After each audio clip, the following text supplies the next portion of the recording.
एकदन्ताय वक्रतुण्डाय गौरीतनयाय धीमहि गजेशानाय भालचन्द्राय श्रीगणेशाय धीमहि। ओम श्री गणेशाय नमः। ओम भद्रं कर्णेभिः शृणुयाम देवाः भद्रं पश्येमाक्षभिर्यजत्राः स्थिरैरङ्गैस्तुष्ट्वागुंसस्तनूभिः व्यशेम देवहितं यदायुः। ओम स्वस्ति न इन्द्रो वृद्धश्रवाः स्वस्ति नः पूषा विश्ववेदाः स्वस्ति नस्तार्क्ष्यो अरिष्टनेमिः स्वस्ति नो बृहस्पतिर्दधातु। ओम शांतिः शांतिः शांतिः। सर्वांना माझा सप्रेम नमस्कार। जय सद्गुरू। मी दुष्यंत पाडया फ्लाक मराठी विघ्नेश्वर मंडलाचे अध्यक्ष आणि मुख्य गुरुजी आहे। आज मला गणपती अथर्व शीर्षावर बोलण्याची संधी दिल्याबद्दल मी मॉरिशस मराठी मंडली federation, Mauritius Marathi cultural centre trust आणि मराठी स्पीकिंग युनियन चे खूप खूप आभार मानतो। आपण गणेश उत्सव, गणपती पूजा खूप श्रद्धेने साजरी करतो। पण मला एक प्रश्न आहे, किती जणांनी गणपती अथर्व शीर्ष संपूर्ण मन लावून शिकले आणि पठन केले आहे? आज आपण बघूया हा ग्रंथ काय आहे, त्याला उगम कुठे झाले आणि तो आपल्या जीवनाला कसा बदलू शकतो। गणपती अथर्व शीर्ष म्हणजे काय? हा मंत्र संहिता अथर्व वेदातून आलेला आहे। वेद हे ज्ञानाचे अथंग सागर आहेत आणि त्यात गणपती अथर्व शीर्षाला एक विशेष स्थान आहे। गणपती अथर्व शीर्ष खूपच आवडते।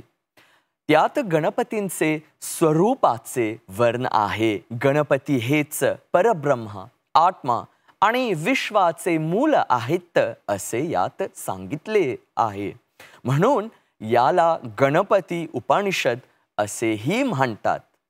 हा ग्रंथ आपल्याला सांगतो की बाप्पा हे फक्त विघ्नहर्ता नाहीत, तर संपूर्ण ब्रह्मांचे पालनहार आहेत।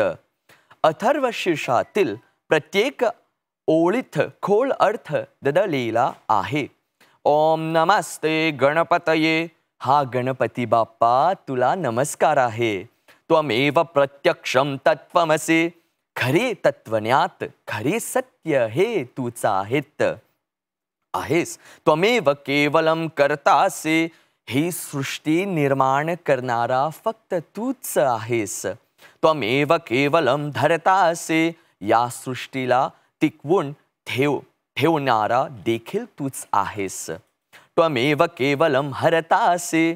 ही सृष्टी संपणारा किंवा संहार करणारा देखील तूच आहेस। त्वमेव सर्वं खल्विदं ब्रह्मासि।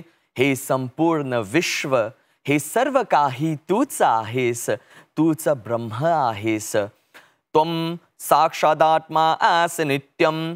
तूच प्रत्यक्ष आत्मा आहेस आणि तोही नित्य, शाश्वत आणि अमर। हे मंत्र फक्त धार्मिक नसून ते आपल्याला विश्वाचे तत्वज्ञान शिकवतात। सर्व काही गणपतीतच आहे।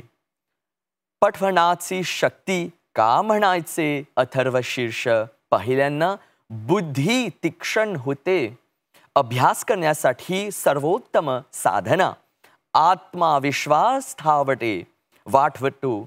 कामातील ताण, परीक्षेतील दबाव, जीवनातील अवव्याने सहज पार होतात आणि संकट आणि सगळे बॅरियर्स दूर होतात। म्हणूनच गणपतीला विघ्नहर्ता म्हटले जाते। मनः शांती मिळते। योग्य स्वरात म्हटले की मनातील तणाव नाहीसा होतो आणि सकारात्मक ऊर्जा वाढते। अथर्व शीर्ष हा वेदांचा भाग असल्यामुळे त्यामुळे स्वर आणि उच्चार फार महत्त्वाचे आहेत। चुकीचा उच्चार अर्थ बदलू शकतो। आज आपण फिल्मी गीत, राप, शायरी पटकन शिकतो, मग गणपती अथर्व शीर्ष का नाही? हे शिकल्यावर आपल्याला आध्यात्मिक ऊर्जा मिळते। अभ्यास, काम, कार्य किंवा नातेसंबंध सर्व ठिकाणी सकारात्मक बदल दिसून येतो. आपल्या मराठी संस्कृतीचा अभिमान वाटतो. तरुणांनो व सर्व मंडळी, चला सुरुवात करूया. गणपती अथर्वशीर्ष हा केवळ एक ग्रंथ नाही, तो जीवनाचा मार्गदर्शक आहे. ओम नमो व्रातपतये नमो गणपतये नमः प्रमतपतये नमस्ते अस्तु लंबोदराय एकदंताय विघ्ननाशिने शिवसुताय श्रीवरदमूर्तये नमो नमः. गणपती बाप्पा मोरया, मंगलमूर्ती मोरया. नमस्कार. एकदन्ताय वक्रतुण्डाय गौरीतनयाय धीमहि गजेशानाय भालचन्द्राय श्रीगणेशाय धीमहि.